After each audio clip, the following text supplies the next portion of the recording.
Voici, je me tiens à la porte et je frappe. Si quelqu'un entend ma voix et ouvre la porte, j'entrerai chez lui pour souper, moi près de lui et lui près de moi. Apocalypse chapitre 3, verset 20. Ce verset reflète le profond désir de Jésus d'établir une relation intime avec chaque être humain. Il est tiré d'une lettre adressée à l'église de Laodicée qui est critiquée pour sa tiédeur spirituelle, n'étant ni chaude ni froide, mais tiède, c'est-à-dire manquant de passion et d'engagement véritable. Jésus se tient à la porte de chacun, proche de son cœur. Bien qu'il soit Dieu et puisse entrer sans permission, il patiente, frappe et fait entendre sa voix. Il attend que chacun ouvre librement sa porte. Pour entendre la voix de Jésus, l'homme doit être prêt à l'écouter. L'ouverture du cœur, acte de confiance et d'accueil, permet à Dieu d'entrer dans la vie humaine.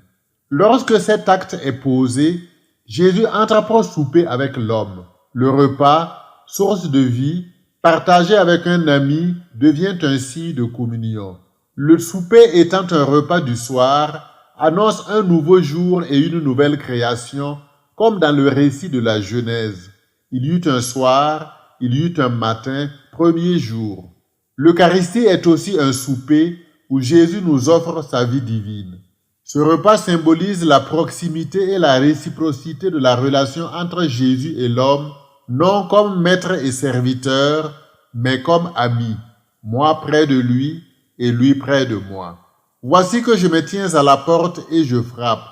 Si quelqu'un entend ma voix et ouvre la porte, j'entrerai chez lui pour souper, moi près de lui et lui près de moi. Apocalypse 3, 20.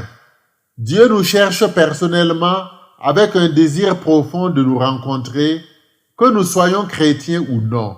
Son invitation à ouvrir la porte de notre cœur est à la fois pressante et pleine de douceur.